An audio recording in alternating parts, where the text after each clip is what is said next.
Testing 1 2 3. Testing 1 2 3. Good to see KB in chat. Clearly, he is the only one here for the tech and not for the gains. Oh, and Hidden is here as well. And there's a massive crowd on Binance Square as always. Good morning, Pagidala. Meow is back in chat. Good morning to you, MT Lemon. I hope you're all doing incredibly well. I suppose we should start the show as we have reached the countdown. Good morning, everybody. Welcome back to Crypto Warehouse. My name is Mike. It's the 3rd of March already. We have another storm. Storm 18 is arriving as we speak. Warm weather. What's warm weather? It's absolutely freezing. It's about 14 degrees here. I'm absolutely frozen. We have a busy day, okay? Now, we had a chat with the Binance Square people, and they basically said there's kind of two types of things that people want to know right now. And we fall into the category of providing everybody with as much financial support in terms of knowledge as possible. So understanding what's happening in the markets, understanding what's happening in the world. And that is kind of what we do. Well, that's kind of what I do on the stream. The Oracle, however, he is your TA man. And he is not here today. He is out, but he is streaming with me tomorrow night. Now, we haven't put it up in the calendar yet, but we're going to have a quiz night. Now, KB, there's a really good chance that you will be the only person watching over there. So you'll be the only contestant probably that has a chance of winning. The Binanceans, of course, will come in strong. I think some of them finished in the top 5 last time out, which I think was about 2 weeks ago. So we've got the Maple Finance quiz tomorrow night. Okay, looking forward to that. Might even treat myself to a soft drink for that event. Now, one thing to also mention before we go live, and that is I have dropped a red box because apparently today, according to Meow, it is Lantern Festival. So happy Lantern Festival to you all. Now, let's get in. Do the prices. We're not going to spend too long on this actually because I've been trying to get the stream done within an hour, and I think I've been pretty good at it now. Friday and Monday, I was done at like 5 to. So we are getting through things pretty quickly. Now, Bitcoin is coming in at $66,500. We got very excited yesterday. Bitcoin got up towards $69,500, $70,000. Everybody said it was back. We're all back. We're all going to be really, really rich. And we're only up less than 0.5% over the last 24 hours. We are struggling at every level on the way up. These are not strong pumps. I do think we're going to get a relief rally. We're only really up, 10% from the bottom?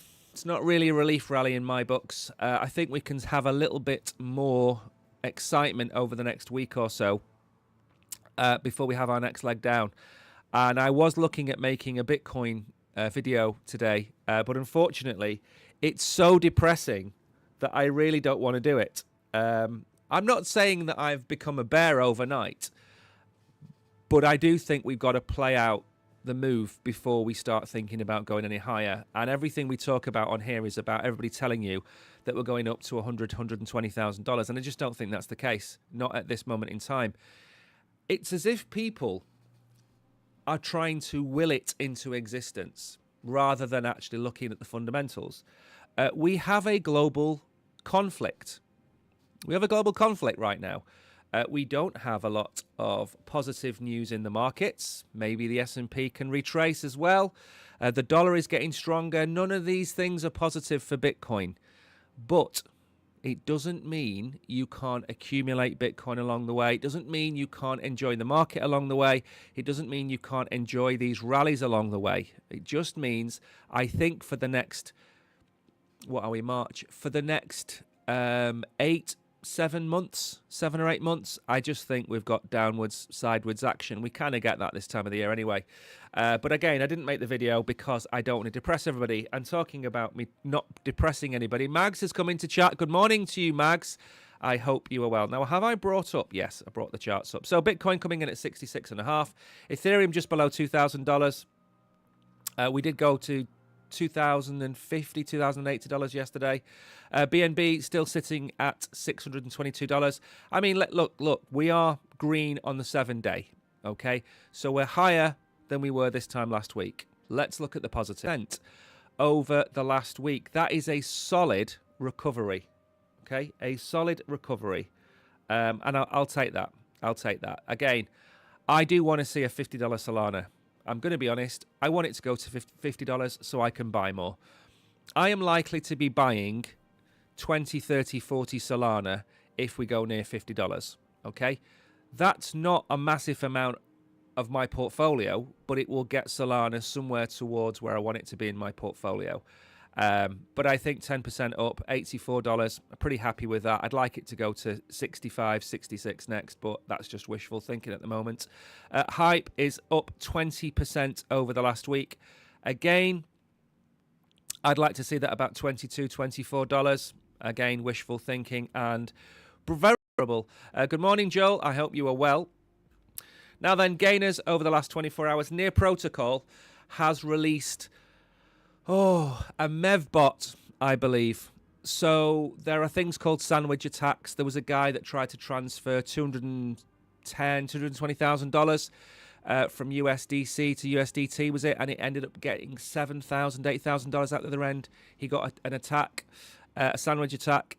Near Protocol have launched a bot to stop that from happening. And I don't know what's happened with Near Protocol. I mentioned this yesterday. A lot of very reasonable crypto influencers have started talking about Near Protocol, and I'm a massive fan, but I'm also massively down on Near Protocol. I was buying it for $5, $6. I said this yesterday, I know, but we are up 38% over the last 7 days. Again, we shouldn't be celebrating. We really need Near Protocol to be somewhere in the region of about $7, $8, $9, $10 for me to be happy. Now, we're not going to talk too much about this either. Losers, we've got Kite. Let's do that one more time. We've got Kite, Stable, Pippin. Same coins in the top, at the bottom. It's as if they were manipulated. Lighter is down. Polygon has lost the 10-cent support. SHIB, Doge, Cardano, again, there's not too many to talk about there. Now, I was going to have the question of the day, if you remember, and I don't have that today. Very simply put, we're just not getting the people watching the streams right now and wanting to talk. The people who are talking on the streams now, they are the people that are in it for the tech. That's the way I look at things. You've got Mags, you've got Joel, you've got Hidden, and you've got KB. You're clearly here for the tech because the bear market is going to finish off the rest of the people that are here for the cash.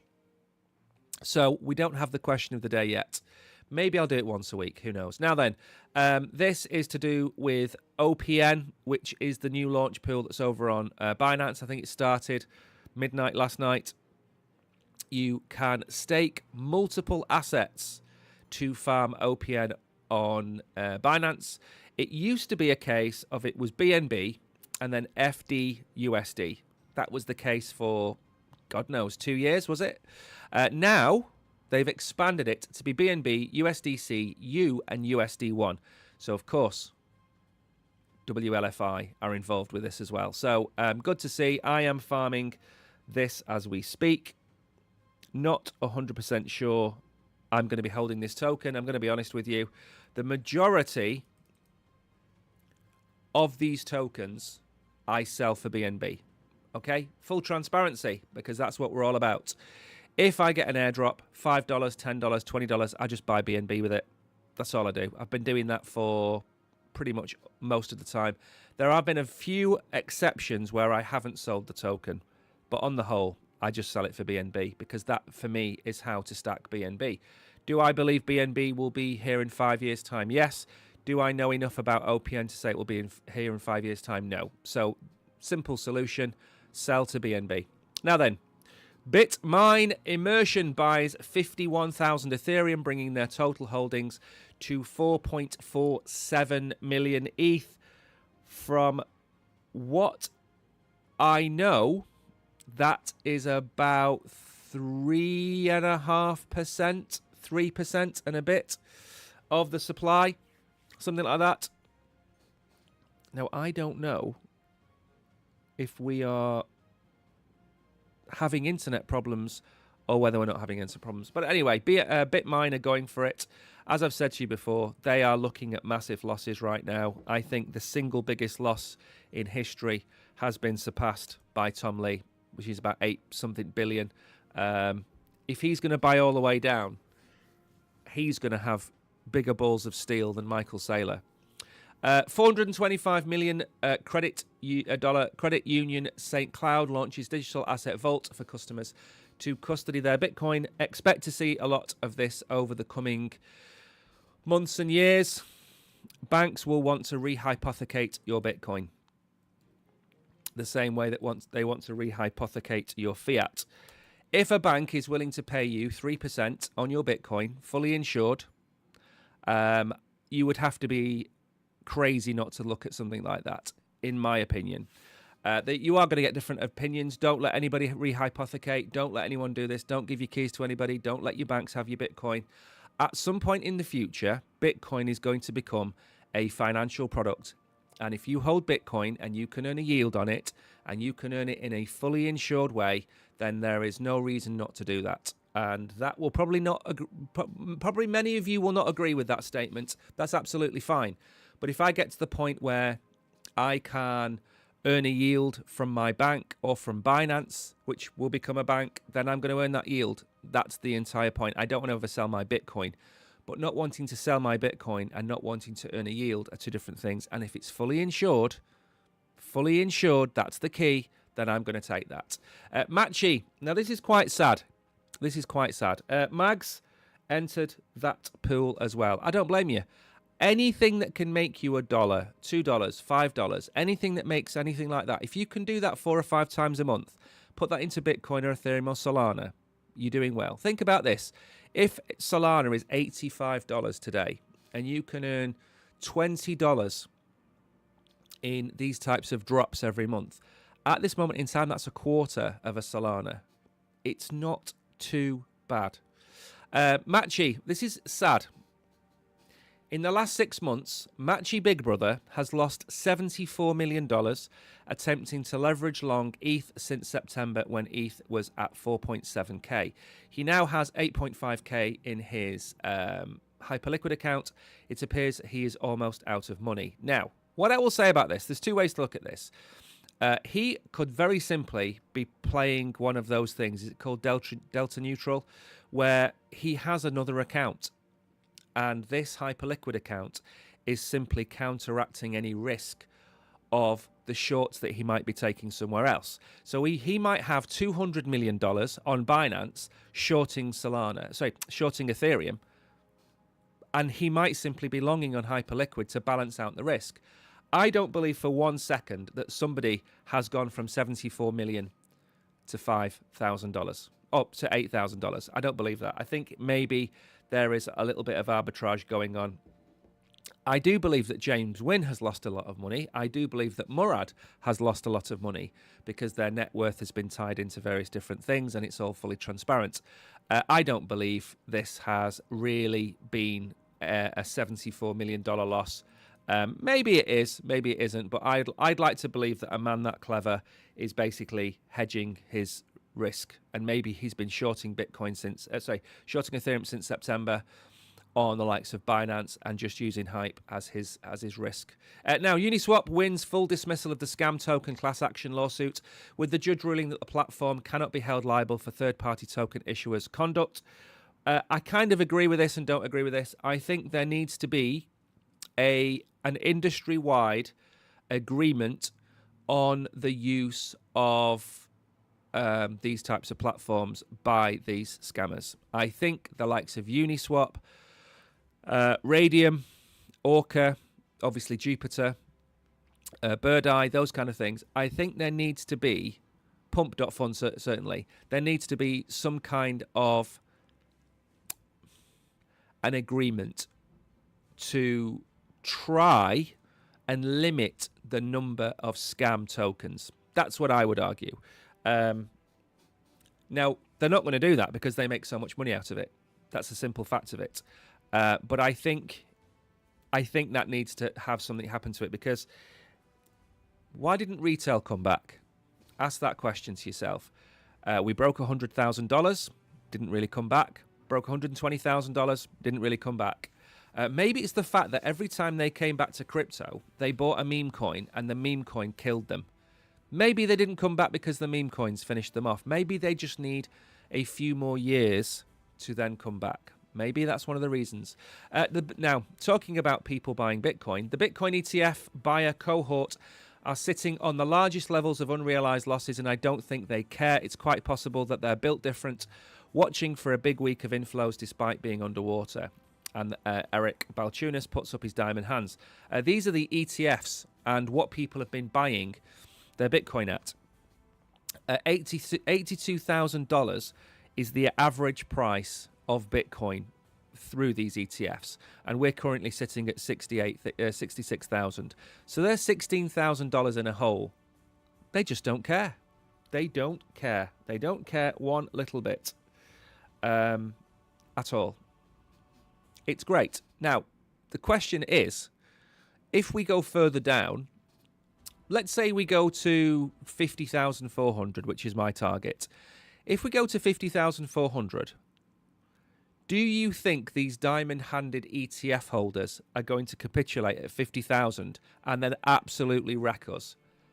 I'm not saying they will, but maybe. I mean, I'm not selling my Bitcoin. These people holding these ETFs are my age.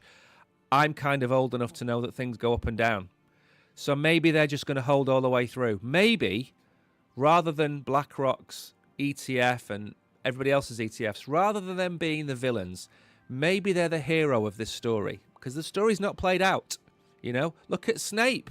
Everybody thought Snape was the villain and he was the hero. So maybe the ETFs are the Professor Snapes of our Harry Potter story. Just maybe.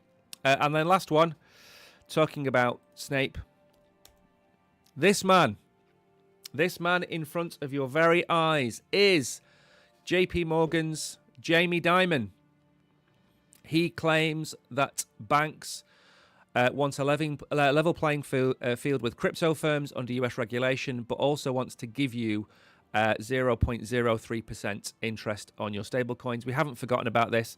This could drag into the summer. This could drag into the end of this year. Banks do not want to pay you 3% because they make all of that in money, in income and revenue. They don't want to pay it. And we've covered it before. We're not going to cover it again. But they're not your friends. They never wanted to be your friends. They make billions and billions of dollars out of your money, and they pay you nothing in return. That's the simple fact of that's what a bank is. If a bank can make 8% on your money, why do you not get any of it? What does a bank do? What is the purpose of a bank? You can pay some bills, okay. You can pay direct debit, okay. Well, you can't go and see anybody anymore. You can't pop into your local branch, so they close the branches down. You can't phone anybody. So what is the point of a bank?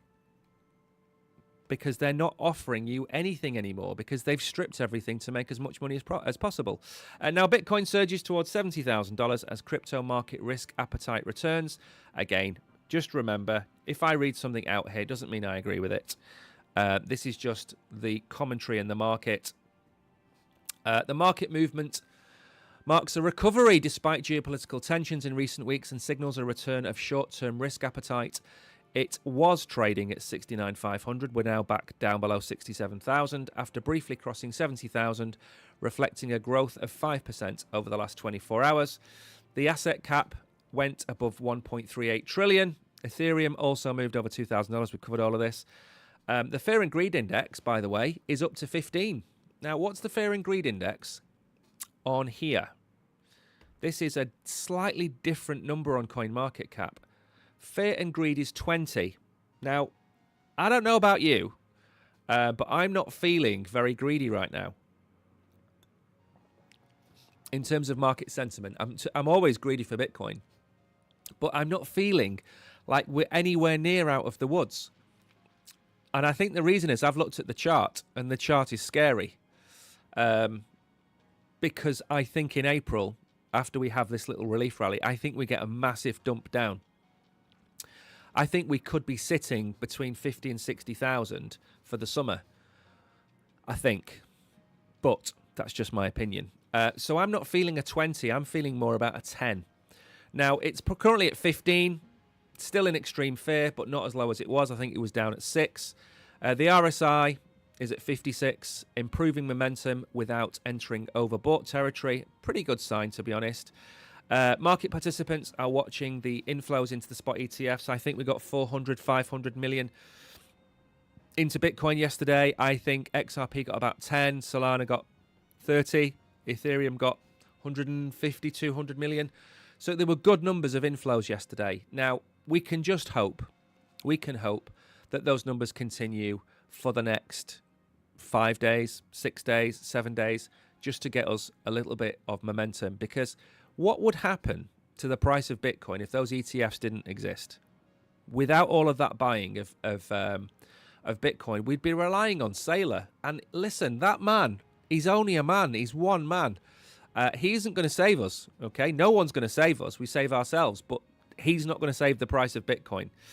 If momentum holds, top cryptocurrencies in the broader market could enter a bullish phase. In the event of a failed breakout, consolidation around current levels is possible while participants reassess the next catalyst. I think that's pretty much where we are. We've tried to break 70,000. We didn't. We're going to come back down to 66,000. We're going to sit there.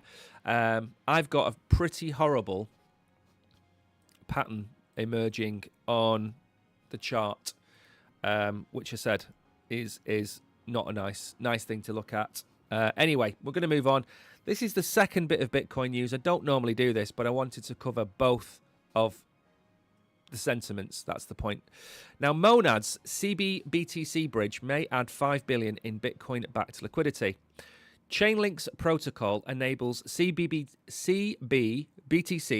to move from Base to Monad, boosting Bitcoin-backed liquidity into the Layer 1's DeFi ecosystem. Now, this is kind of like the future, and I've covered this so many times before. It's one of my favorite pet subjects to talk about, yield-bearing Bitcoin. And again, I might be on, unfortunately, the wrong side of popularity when it comes to things like this, because if you listen to anybody, they'll tell you don't give it to the banks, don't use a synthetic version of Bitcoin. And I was of that opinion 3 years ago. If you'd listened to our streams 3 years ago, we would have said, don't use wormholes, don't get wrapped Bitcoin, don't use different liquid versions of Ethereum. Don't use Lido's version of Ethereum. We'd have said all of that 3 years ago. But when you have new information, you have to look at that information. And if it changes your opinion, it changes your opinion. Now, wrapped Bitcoin always carries the risk of something happening to the underlying Bitcoin. That's the risk, okay? On Solana, we don't really have a lot of that anymore because it's battle tested now. You have all of the different versions of Solana, knocking around. You know, you've got the Dupe-Sol as one example. You've got M-Sol from Marinade as another example. M-Sol is actually part of an ETF right now. So they've got their own adoption. They've ironed out all of their security flaws, and they work perfectly fine. And you can go and earn DeFi yield off pairing Sol with M-Sol, for example. So it's a different world than 3 years ago, and you can say that because crypto moves so quickly. Now, wrapped Bitcoin, in any way, shape, or form, is something you've got to get your head around, okay? It might not be for you, but there are other ways to earn from Bitcoin. You know, Binance has its own Solve protocol partnership. You only earn a fraction of a percent, 0.4%, 0.5%. I get that. But at some point, these different versions of Bitcoin are going to be the next thing for Bitcoin, in my opinion. Charles and Cardano are looking at this. Solana is looking at this. Ethereum projects are looking at this. Layer 2s on Bitcoin are looking at this. Why? Because it's 60% of the entire crypto market. Probably more nowadays. So it's the thing, okay? If there's one thing you have to take away, it's this thing, okay? And that is Bitcoin yield. The move introduces Bitcoin-backed liquidity to lending, borrowing, and other decentralized finance applications on Monad, an EVM-compatible Layer 1 blockchain designed for high throughput trading and financial use cases. As Bitcoin-backed assets grow into tens of billions, the infrastructure moving them has to meet that scale. Monad touts throughput of 10,000 transactions per second and sub-second finality, positioning itself as infrastructure for transaction-intensive financial applications. Again, sub-second finality is as fast as we really need it. We can start to kind of push the envelope, but 80% of the work has been done in 20% of the time. And we can talk about now pushing the 10,000 transactions a second to 100,000 or 200,000 or 500,000. Of course we can. But at some point it's diminishing returns, and we're just going to have to accept that this is the level that we're working at. But that level is sub-second. I do transactions now on Solana that take not even half a second. That was slower, a lot slower 3 years ago. Whenever there was a big airdrop on Solana, Phantom would slow down because the Solana blockchain slowed down. We don't see that anymore. The likes of Monad and the newer chains are faster. They're clearer. We're going to see this. But when it comes to what we're talking about, again, getting back off the point, is this is wrapped Bitcoin on Ethereum-based Monad, Solana, and there is going to be an opportunity for this. New products aim to make Bitcoin a yield-bearing asset. This is the thing, okay? Now, we might not be there yet. We might not have the solution that we want yet. Now, I want, and I've made videos upon videos about this. I've made at least 3 videos about this. I want a solution where I go to Binance, and we're going to use Binance as an example because if I say any other exchange name, the stream will probably disappear. If I go to Binance and I've got 2 Bitcoin, and I say, right, I'm going to want to earn a yield on this Bitcoin. I want a panel on Binance of different yield-bearing opportunities for my Bitcoin. Now, if you don't want to earn yield on your Bitcoin, and you're a Bitcoin maxi, and you want to put it on a ledger, put it on a ledger. You do you. That's entirely up to you. You want to do that, that's entirely up to you. But what you want to do is not the same as what I want to do. So don't tell me that I shouldn't earn a yield when I want the opportunity to. And that yield can come in multiple different ways. I own a house. My house isn't going to go anywhere, hopefully. If I wanted to remortgage my house and borrow £50,000, the mortgage company, or the bank, is going to look at it and say, right, the house is worth X, he wants to borrow Y, we will give him that and we will charge him 2%. Okay, so I can remortgage my house because it's a pristine asset. There's only one of these houses. Why can't I do that with Bitcoin? Okay, that's where I want us to get to. Now, whether I use that or not is a different matter. I want the opportunity to do that. We've talked about Saylor before and his hotel, where you can get a yield maybe in the future from Strategy. That's one of the things they've been looking at. He hasn't mentioned that in a while, by the way, so that might not be something he's thinking about anymore. But all of these different companies are working towards the same thing, a Bitcoin yield strategy. And we are not going to be talking about 25% APY. We're going to be talking about 1 or 2%. But if you're talking about 1 or 2% on an asset that's worth $100,000 or $500,000, and you own enough of those assets earning that yield, and that asset goes up in value over time, and therefore the yield doesn't even have to go up, it can just stay the same, then you're in a situation where you'll never have to sell your Bitcoin, which is what Saylor talks about all the time. So wrapped Bitcoin, Bitcoin yield strategies is the big thing that is yet to unlock. Maybe the advent of AI is going to unlock it. Just maybe. Now, we're going to move on very quickly. I'm just keeping an eye on the chats. Actually, that's a good point. Let me go over to chat before we continue and make sure everybody is fine. Oh, my word. Hello. People looking at NEAR, which is good. There's a lot of people on Ramadan, which is, I bet you are hungry. Yeah, okay, perfect. Right, let's move back to what we are talking about, and then we will move on. Now, this is to do with AI. Again,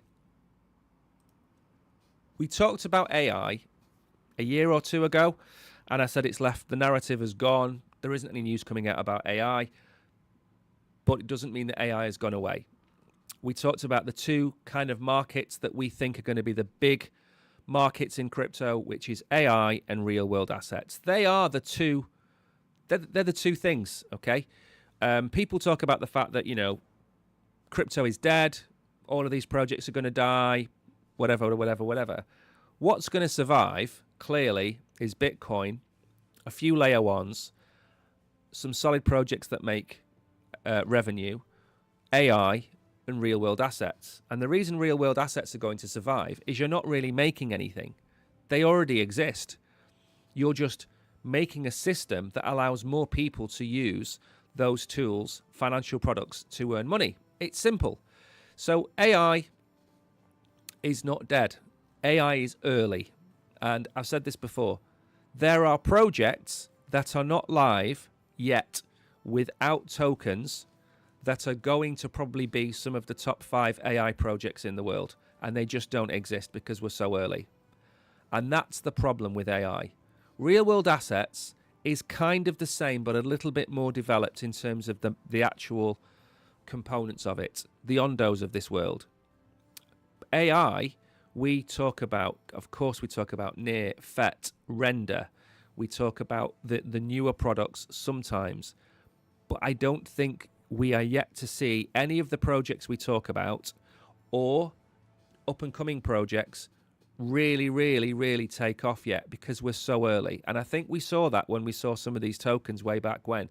I think I've got A16Z. I've got Virtuals. They're the two kind of little mini picks that I have. I've still got Near. I've still got FET. But we got in really early. And I think it's just taking time for it to actually produce something of worth. AI crypto is not a hype trade. It's a bet on who owns the intelligence layer. Now, this is something slightly different, but also worth mentioning. Markets get loud and chaotic. Capital doesn't disappear. It rotates. Exactly why AI crypto keeps resurfacing even as oil prices spike. The sector has reportedly crossed 26 billion in total market cap in only 26, not because traders suddenly needed a new buzzword, but because certain networks are already processing real economic activity.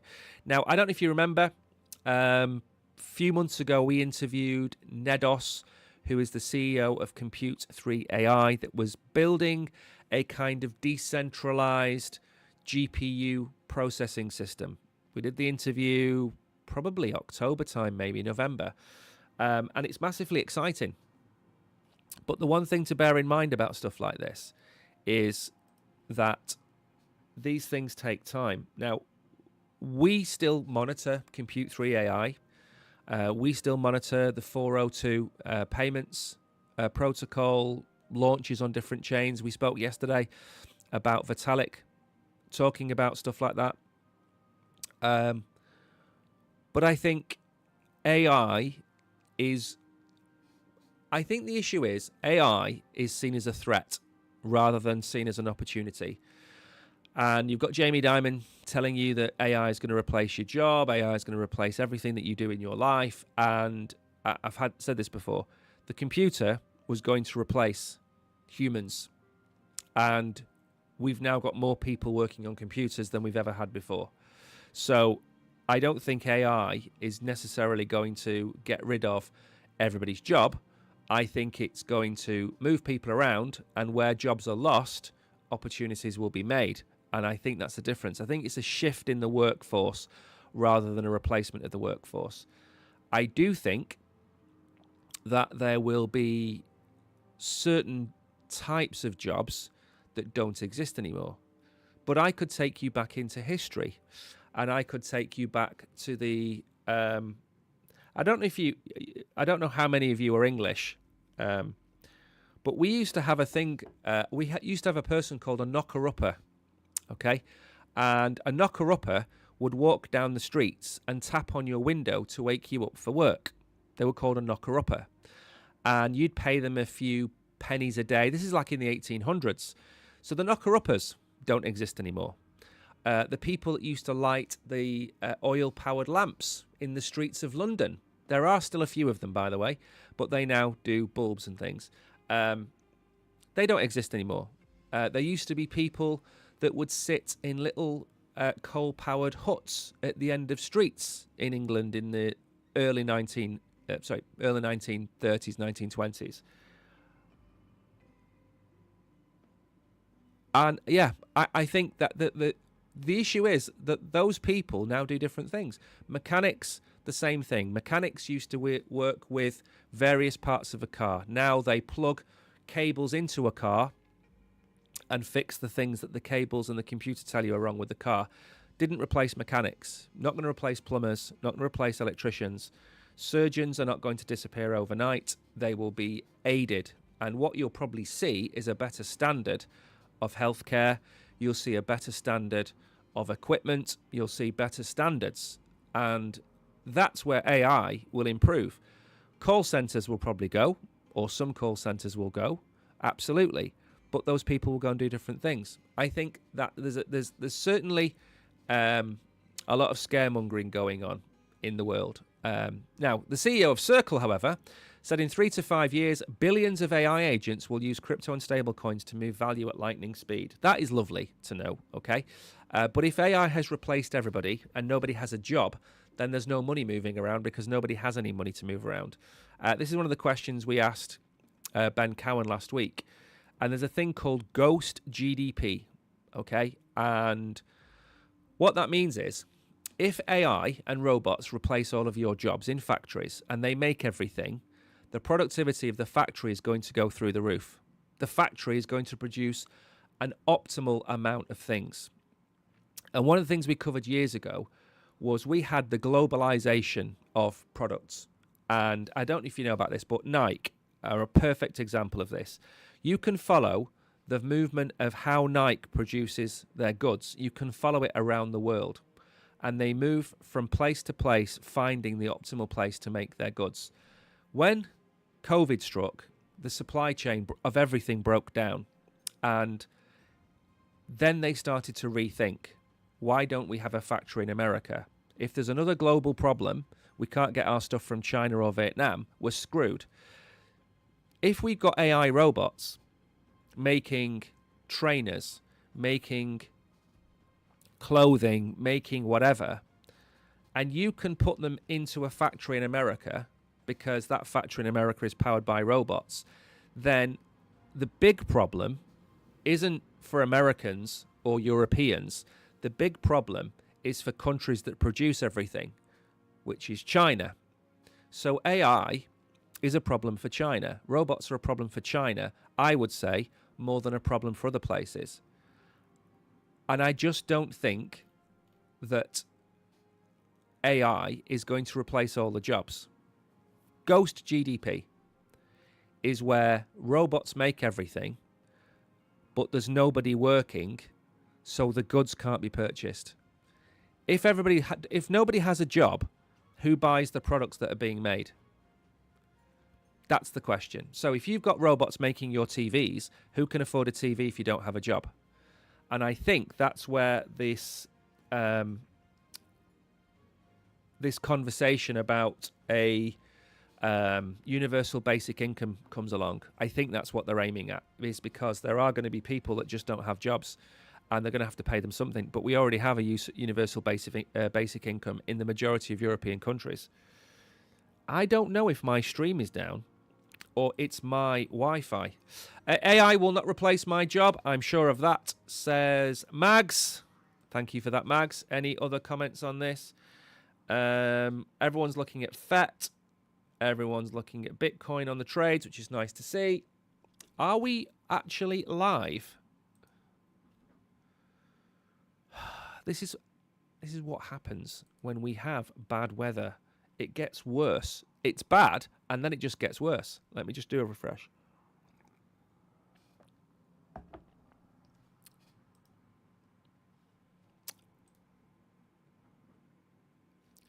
It's working. That's all I needed to know. So we're going to go. I've gone off on an absolute tangent about AI. Okay, thanks, Mags. I've gone off on a tangent about AI, but there we go. Everything's working here. Perfect. Right. It must just be my phone again. So, again, that's more of a thing I would say about AI. We're going to see more products. We're going to see more people coming along with more products. It's going to benefit you. In my opinion, it will be a net benefit than a net loss. In my opinion, certain careers will be gone. Certain careers will be produced. Simple. I think there'll be a shift. But I do think there's a lot of scaremongering going on in the world, which I think is very, very sad.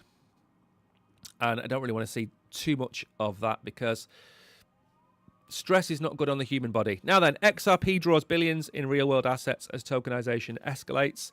The XRP ledger is rapidly emerging as a foundation for Wall Street's tokenization push with $2 billion in tokenized value.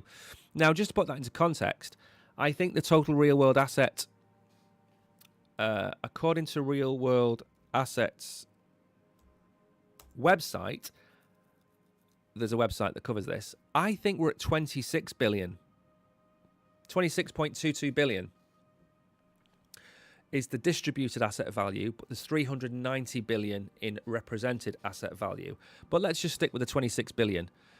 If XRP really has 2 billion of the 26 billion, then that's a massive chunk of the market. Nick from Encash is arguing that the XRP ledger is quietly becoming a core piece of Wall Street's tokenization plans, suggesting that the value of assets moving on chain could 10,000x long before XRP's price catches up. The focus of the commentary is not meme-level price targets, but the mounting evidence that major asset managers and infrastructure players are choosing XRP's network for real-world asset tokenization. And why wouldn't they use XRP?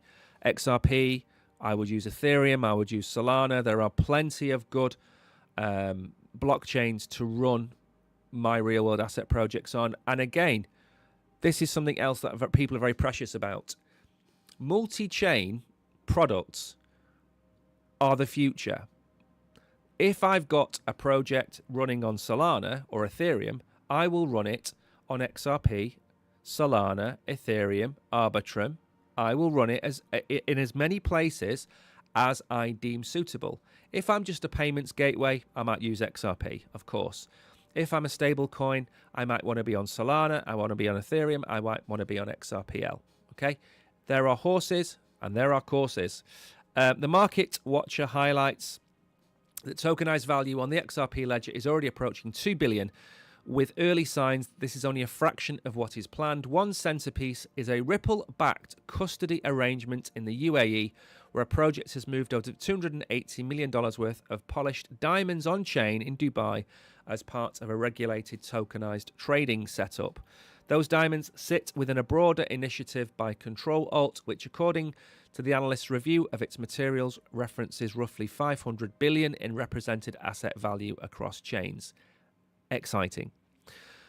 On XRP, Control Alt lists more than 21 real-world asset products and close to 290 million already tied to the ledger, including multiple diamond tranches above 100 million. I should probably go and do a little bit of research on this. I don't really know that much about XRPL. The analyst stresses that it's unlikely to be a stopping point, but rather a proof of concept phase for much larger flows. I totally agree with that. In fact, what we're going to be talking about in a minute is the bespoke layer ones. I've got 8 articles. I should have 7. We are in trouble. Let's skip. Well, not let's skip. Let's go and have a look at the next one in a minute then. The analyst leans heavily on comments from Bitwise CEO Matt Hogan, who recently framed tokenization as a market that could expand from $20 billion to $200 trillion over time.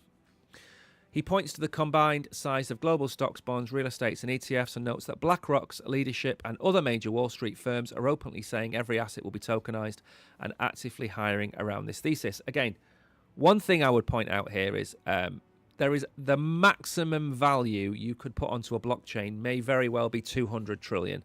The likelihood is it may get to about 10, 20 trillion, okay? Not every single thing in the universe is going to be tokenized. Yes, we're going to have buildings, we're going to have probably artwork as well. We're certainly going to have stocks and shares and bonds and debt, private equity, all of that's going to come on chain. It removes friction. It allows for quicker movements of payments. It also allows for the one thing that I'm majorly bullish on, which means that Mags can sit there and take out a position in a private credit product through a platform and have access to something that nobody in Mags's bloodline will ever have had access to. And that goes the same for me and KB and everybody else that's watching. We now have access to the products that the Rothschilds have access to, okay, within reason, of course. And that's the big thing for me.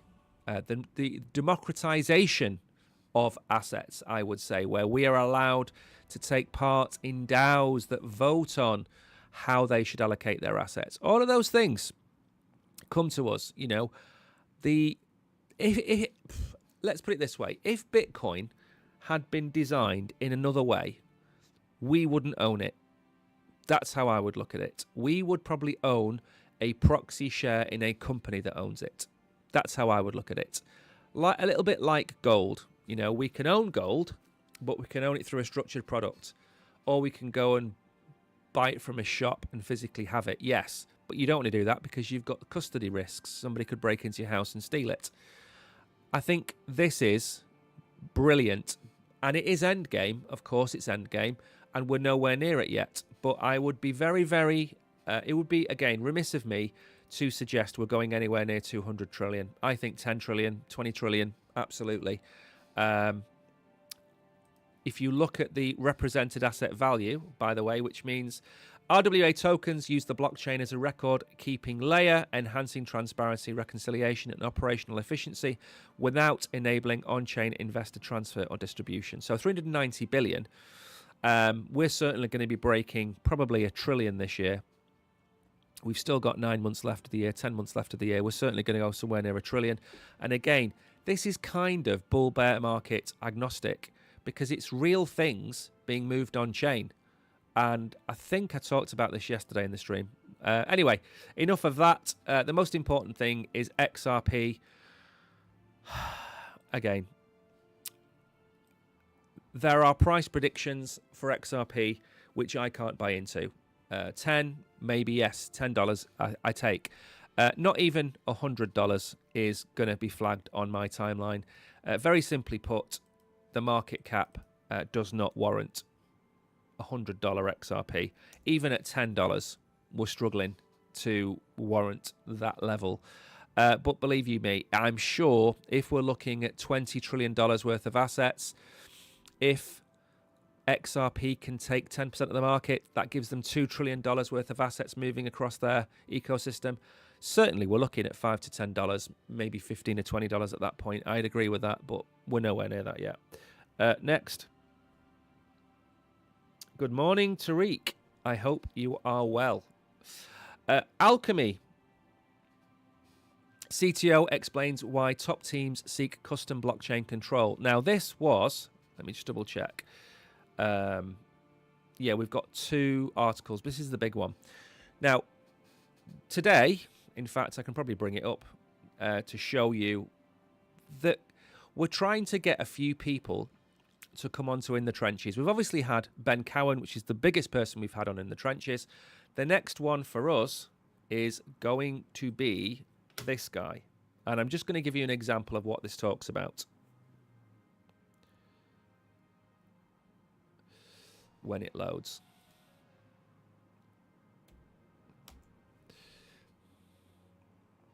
Here we go. I hope you're well, Tariq, by the way. I did leave you a voice note back to the voice note that you left me. So the one thing that I pointed out today, I've not done many tweets today, is this one. So Mantra's done 2 things in the last couple of months. Number 1, it's created its own chain, the Mantra chain. And number 2, it's done a swap of OM token into Mantra token. That happened 5 hours ago. Okay, it's happened today. Now, I didn't put this into any kind of like tweet because I basically wanted to probably try and get hold of JP Mullen and get him onto in the trenches. But they've got their own layer one. And that is what this article is about. And I've talked about this before. And luckily, somebody's done an article about it, which I'm pretty happy to talk to you about. So top-tier teams like Robinhood eventually require highly specialized infrastructure. In the rapidly evolving world of digital finance, a fundamental debate is taking center stage. Is it better to build on a general-use blockchain or one designed for a specific purpose? During a recent session of the Street Roundtable, Guillaume Ponsin, the chief tech officer of Alchemy, offered a refreshing outlook on how the biggest names. At its core, we know what a blockchain is. For many developers, the journey begins on a public blockchain. We talk about this. You have a public blockchain, you have an audience, you can already have a lot of people using your product. These ecosystems offer broad support and a ready-made community, allowing projects to find their feet quickly. But general chains are a great launch pad. Successful projects often reach a crossroads as they grow. He suggests that once a project reaches a certain scale, the desire to control your fate becomes the primary driver for moving into a purpose-built blockchain. These specialized chains are tailored for specific tasks, prioritizing things like privacy, performance, or compliance. That's the key. Unlike general platforms, a purpose-built chain allows a team to customize their infrastructure to an incredible degree. He shared a real-world example regarding WorldChain. They help build a module for them that actually prioritizes human transactions over those made by bots. Once you want to get to that level of customization for your blockchain, maybe for compliance reasons or whatever the case may be, then I think at that point you want your own blockchain. You want to control your fate. Now, top tier customization, this is what we're going to talk about. So Robinhood, Polymarket, Mantra, and a few others now already have their own blockchain. They possess a massive presence and a loyal audience. Moving to a purpose-built chain is about taking their service to the next level by refining the monetization models and technical rules to fit their exact needs. When the goal is specialized, controlled infrastructure rather than broad ecosystem support, the top tier of the tech world is increasingly choosing to build their own path. Now, we covered this over 2 years ago. I remember talking about it. We covered a gaming blockchain, which was building their own platform. And it was a real gaming platform. They did their own things. And the thing is, imagine that you've got a control panel, a massive control panel with 20,000 switches. When you join Ethereum or Solana or Cardano, the majority of those 20,000 switches are already turned on or off, and you can't control any of them. You get in an aeroplane, and that aeroplane already has a destination. It's already set up. It's already moving in its direction. And you're not the pilot of that plane. You're a passenger. You just have to sit there and go from A to B. With your own layer one blockchain, it's your own private jet. It's smaller. It's built precisely to your needs, and it will go wherever you want it to go. Now, the perfect example is finance and real-world assets.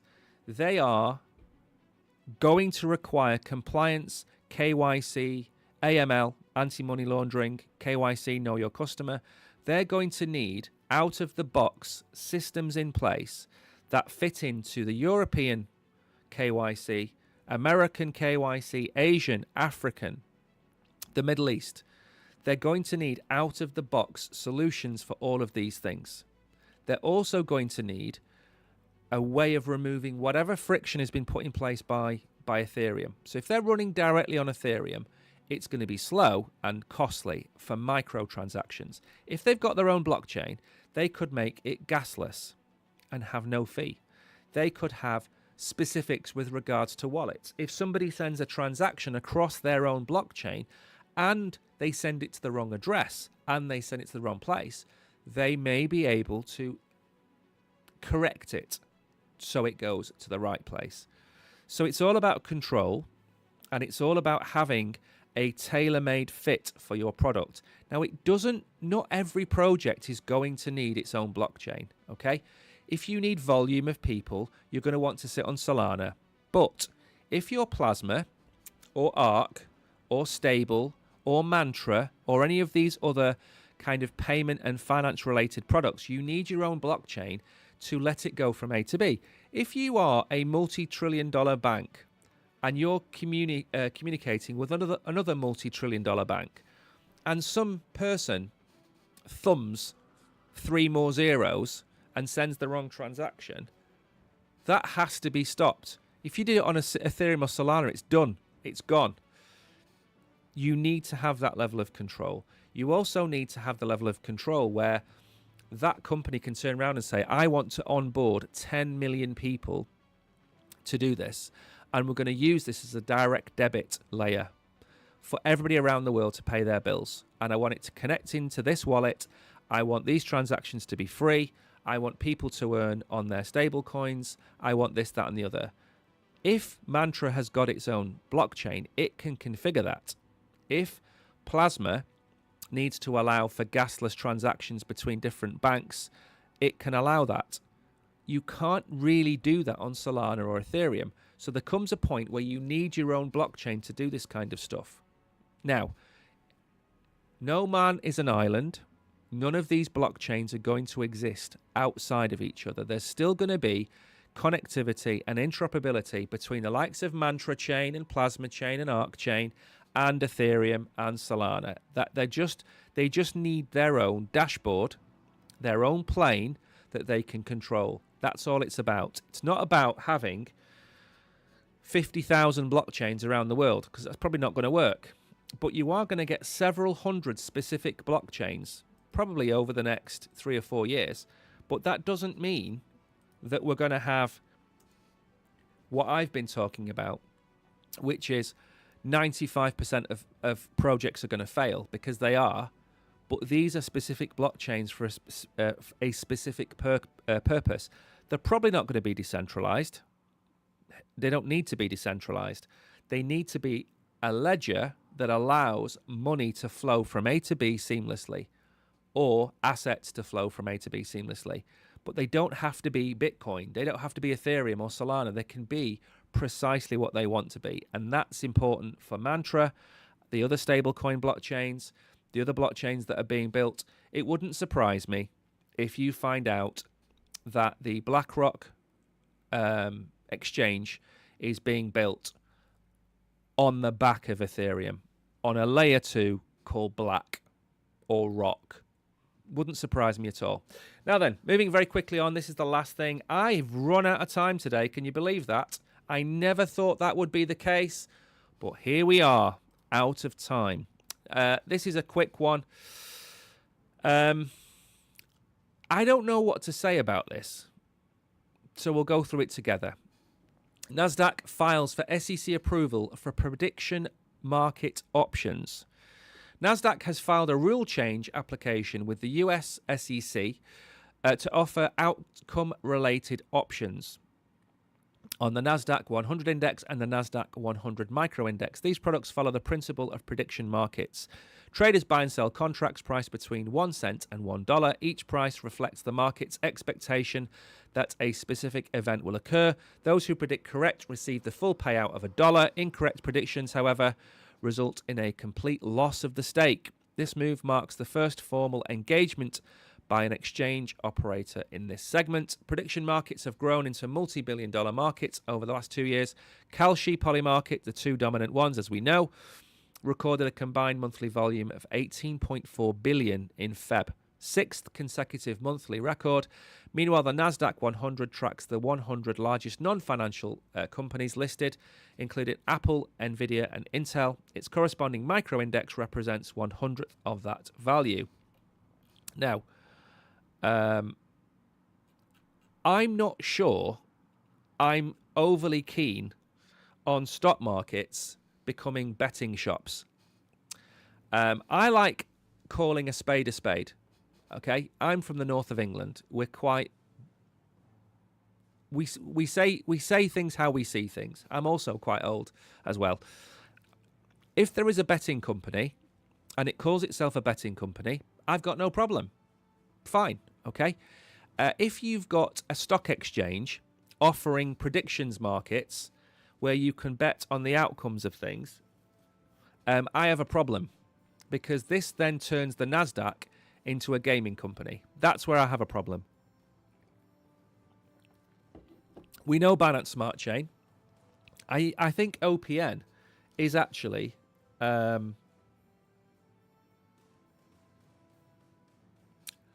think the NASDAQ should not be allowed to operate a predictions market, in my opinion. Same as I wouldn't want the FTSE 100 or FTSE UK. I wouldn't want them to operate a predictions market. I've got no problem with the NASDAQ opening up a different branch doing predictions markets separate from the stock exchange. They're a stock exchange. They're not a gambling company. And my issue is that you have... You know, I was saying the other day about you've got exchanges becoming banks and banks becoming exchanges, and you have the blurring of worlds. I think that's fine when they're in similar markets. And Binance, in all intents and purposes, is a crypto bank. And that's what they do. They custody your assets. They don't charge you. In fact, they pay you a ridiculous amount of money. And if you look at what you get paid on your stable coins, sometimes 8%, sometimes 10%, sometimes 5%. And I get that. I don't see a connection between stock markets and predictions markets. And yes, you can argue the point, well, technically, you're buying a stock expecting it to go up, or you're buying a stock expecting it to add value or add a dividend to your portfolio every month. I get that. Predictions markets, you bet on Rolls-Royce going up in value and it goes down, you've lost all your money. You buy a Rolls-Royce stock for £5 and it goes to £4.20 by the 1st of April, you've still got a £4.20 stock. I'm not a fan of this. I will never be a fan of this. If you want to gamble, it is absolutely a free world. You should be allowed to go and do what you want as long as it doesn't harm other people. As long as you don't force your views on other people, you should be able to live your life, which I think they call that a libertarian view on life, which I think I probably am. I'm not really conservative. I'm not really a socialist either. I'm kind of in the middle. But I draw the line at making people think that you're investing when you're gambling. And that's why I like things that are a spade. Call a spade, in my opinion. Independent prediction markets on Binance Smart Chain, no problem with them. Independent on Polymarket, no problem with them either. This is a problem for me. And I'm never going to get away from that being a problem for me, because I also have a problem with certain exchanges offering predictions markets. ETH, long or short? I wouldn't be longing or shorting ETH at any point. Time passes fast when you're streaming. It does, Mags. It also passes very, very quickly when I do 8 articles and not 7. Because I have a very particular way of doing things. If I do 7 articles and I have 7 minutes an article, that's about right. Because we have a big intro, don't we? We go through a lot of things. So I do about 7 minutes an article, sometimes 6 to get a little bit of time at the end. Hello, Wailing. I hope you are well. Hello, Reese. Reese, I found something out. You are going to get your what you call it? You'll spin the wheel. I know I know which 3 people bought. I bought XRP at 134. Should I hold or sell? If you're happy for it to go down another 10 or 20% on the chance that it goes up another 20 or 30%, then hold it. That's what I would suggest. So that's what I would say. Right, anyway. Yeah, we run out of time, basically. I'd like to continue talking, but again, we've run out of time, and I don't want to bother you. The one other thing I would say is we've got the quiz tomorrow night, which is the Maple Finance quiz. I've put the tweet out, but I haven't set it up in the calendar. You can only do 3 Binance Square live streams at one go. I streamed yesterday, Brogan streamed yesterday, I streamed today. That was 3. Now I can set up the Maple Finance stream for Wednesday. That's the price to pay for good information. I hope so, Mags. The problem is, Mags, I'm going on today. It's like accepting an Oscar, this. The problem is, the less people you have, because obviously the market's in a downturn, the less people you have, the less feedback you get. Now, I don't expect people to sit there and blow smoke up my backside. That's not what it's about. But I would hope that what we go through in an hour is enough to kind of keep you up to date with what's happening in crypto. That's all I care about. And I try and do as much of a spread as possible, which is hard because most of the articles are about ETFs and Bitcoin these days. But I do try and give as big a spread as possible on the information and try and stay agnostic to what's going on in the world as well. But sometimes we just get dragged into monologues like the AI one during this stream today. But anyway, we do have the quiz tomorrow night. In fact, I'm going to use the power of magic to bring it up to show you. Not this one. This, by the way, this is on Saturday. We're going to get Yikes back onto the show. I think we're going to be streaming on Yikes' Binance account. And we're going to be streaming on our other account that we won't mention the name of. But what we have coming up is, where is it? Just let me bring up the thumbnail to show you this one. There we go. Right, this is tomorrow night at 7 p.m. I hope KB will be there and Mags. But as we go through this bear market, you know, we got 60, 70 people was our top 4 contestants on this, which was right towards the end of the bear market. That was the top number. And I'm expecting us to get about 15 people on this quiz tomorrow night, which is nowhere near where we were. But people have just given up. So this is tomorrow night at 7 p.m. I'm going to put it in the calendar. It'd be great to see some of you there. It'd be great to see anybody there at this moment in time. Like I said, we've probably gone, just to give you an idea, I think we've lost, we were getting 50, 55 people on that channel that KB is on, and now we're down to about 38. So we've lost 40% of the viewership over there, and there's not really a lot we can do about it. We haven't changed what we do. It's just market sentiment is so poor. So thank you to everybody over there. Thank you to everybody that's watched on Binance Square as well. You're all legends.